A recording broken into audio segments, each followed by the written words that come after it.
ആകാശവാണി.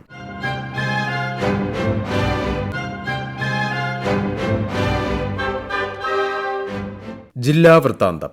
ഇന്ന് ഇടുക്കി ജില്ല.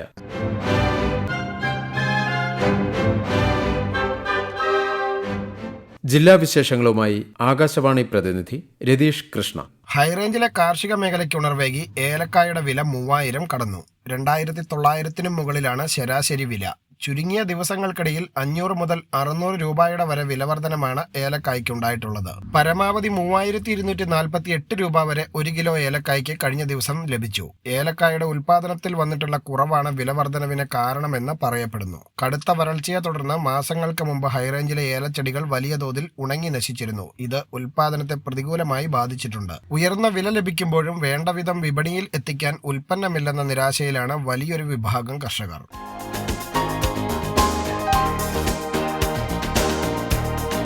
ഇടുക്കി ചെറുതോണി ഡാമുകളിലെ സന്ദർശനാനുമതി മെയ് 31 വരെ ദീർഘിപ്പിച്ചു. സ്കൂൾ, കോളേജ് എന്നിവിടങ്ങളിൽ നിന്നുള്ള വിനോദ പഠനയാത്രാ കാലവും ക്രിസ്തുമസ്, പുതുവത്സര അവധികളും വേനൽ അവധിയും പ്രത്യേകമായി പരിഗണിച്ചാണ് മെയ് 31 വരെ സന്ദർശനാനുമതി നീട്ടിയത്. മുതിർന്നവർക്ക് 150 രൂപയും കുട്ടികൾക്ക് 100 രൂപയുമാണ് സന്ദർശനത്തിനും ബഗ്ഗി കാർ യാത്രയ്ക്കുമുള്ള ടിക്കറ്റ് നിരക്ക്. പൂർണ്ണമായും ഓൺലൈൻ ബുക്കിംഗ് വഴിയാണ് പ്രവേശനം. സുരക്ഷാ ക്രമീകരണങ്ങളുടെ ഭാഗമായി മൊബൈൽ ഫോൺ, ക്യാമറ തുടങ്ങിയ ഇലക്ട്രോണിക് ഉപകരണങ്ങൾ കർശനമായി നിരോധിച്ചിട്ടുണ്ട്. ഇതോടൊപ്പം ഇടുക്കി ചെറുതോണി അണക്കെട്ടുകൾ ജലാശയത്തിലൂടെ സഞ്ചരിച്ച് കാണുന്നതിനായി ബോട്ടിംഗ് സൗകര്യവും ഏർപ്പെടുത്തിയിട്ടുണ്ട്. ഡാമിലെ ജലനിരപ്പ് പരിശോധനയും സാങ്കേതിക പരിശോധനകളും നടത്തുന്ന ബുധനാഴ്ച ദിവസങ്ങളിൽ പൊതുജനങ്ങൾക്ക് സന്ദർശനാനുമതി ഉണ്ടായിരിക്കില്ല.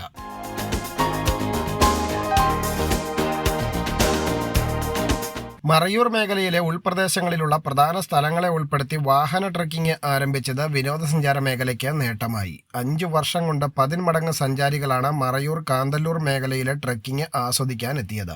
മറയൂർ, കാന്തല്ലൂർ മേഖലകളിലെ വെള്ളച്ചാട്ടങ്ങളും വ്യൂ പോയിന്റുകളും ഉൾപ്രദേശങ്ങളിൽ ആയിരുന്നതിനാൽ ഇവിടെ എത്തുന്ന സഞ്ചാരികൾക്ക് പരിമിത കാഴ്ചകൾ മാത്രമേ മുമ്പ് ലഭ്യമായിരുന്നുള്ളൂ. സ്വന്തം വാഹനങ്ങളിൽ വരുന്നവർക്ക് കാണാൻ കഴിയാതിരുന്ന കാഴ്ചകൾ ഇപ്പോൾ ട്രക്കിംഗ് വാഹനങ്ങളിൽ പോയി കാണാം. മനം മയക്കുന്ന വിവിധങ്ങളായ കാഴ്ചകൾ കണ്ടാണ് 5 മണിക്കൂർ തുടരുന്ന 40ലധികം കിലോമീറ്ററുകൾ നീളുന്ന ട്രക്കിംഗ് അവസാനിക്കുന്നത്. മറയൂരിലെ നാച്ചുവയൽ ചന്ദനക്കാടുകൾക്ക് സമീപം എത്തിയാൽ കാട്ടുപോത്ത്, മാന്, മ്ലാവ് തുടങ്ങിയവയെ അടുത്ത് കാണാം. വെട്ടുകാടിലെ മറയൂർ ശർക്കര ഉൽപാദന യൂണിറ്റ്, കച്ചാരം വെള്ളച്ചാട്ടം, 100ലധികം തേൻകൂടുകളുള്ള തേൻപാറ, ഭ്രമരം വ്യൂ പോയിന്റ്, ശീതകാല പച്ചക്കറി പഴവർഗ്ഗത്തോട്ടങ്ങൾ എന്നിവ കണ്ടുമടങ്ങി മറയൂരിലെത്തുന്ന സഞ്ചാരികൾ ഇരച്ചിൽപ്പാറ വെള്ളച്ചാട്ടത്തിൽ കുളിച്ച് മുരുകൻ മലയിലെ മുനിയറകളും കണ്ടാണ് മടങ്ങുന്നത്.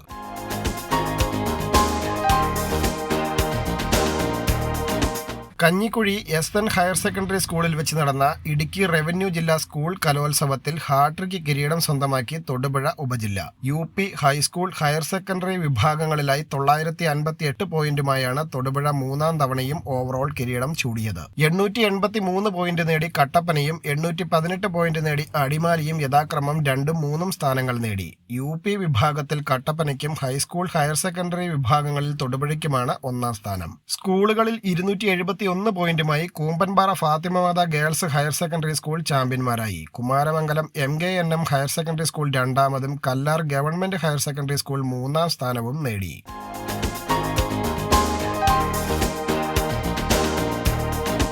ഇടുക്കി മാങ്കുളത്ത് സംഘടിപ്പിച്ച ത്രിദിന ആഗോള ലിംഗസമത്വ ഉത്തരവാദിത്ത ടൂറിസം സമ്മേളനം ശ്രദ്ധേയമായി. സംസ്ഥാന ടൂറിസം വകുപ്പ്, ഉത്തരവാദിത്ത tourism mission society, UN women എന്നിവ സംയുക്തമായാണ് ആഗോള സമ്മേളനം സംഘടിപ്പിച്ചത്. ടൂറിസം മേഖലയിൽ സ്ത്രീ പ്രാതിനിധ്യം വർദ്ധിപ്പിക്കുന്നതിനായി കേരളം നടപ്പാക്കുന്ന സ്ത്രീ സൗഹൃദ വിനോദസഞ്ചാര പദ്ധതി ആഗോള ശ്രദ്ധയിലെത്തിക്കുക എന്നതായിരുന്നു സമ്മേളനത്തിന്റെ ലക്ഷ്യം. സംസ്ഥാനത്തെ ടൂറിസം മേഖല കൈവരിച്ച നേട്ടങ്ങളും സ്ത്രീ സൗഹൃദ ടൂറിസം പ്രവർത്തനങ്ങളും സമ്മേളനം ചർച്ച ചെയ്തു. കേരളത്തിലെ സ്ത്രീ സൗഹൃദ ടൂറിസം മാതൃകയെക്കുറിച്ച് മേഖലയിലെ വിദഗ്ധർ കാഴ്ചപ്പാടുകൾ പങ്കുവച്ചു.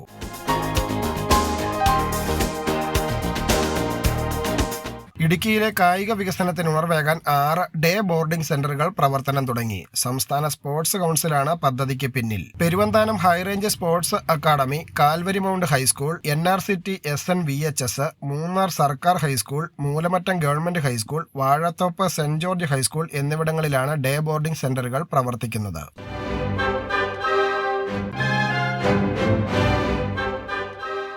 ജില്ലാ വൃത്താന്തം സമാപിച്ചു.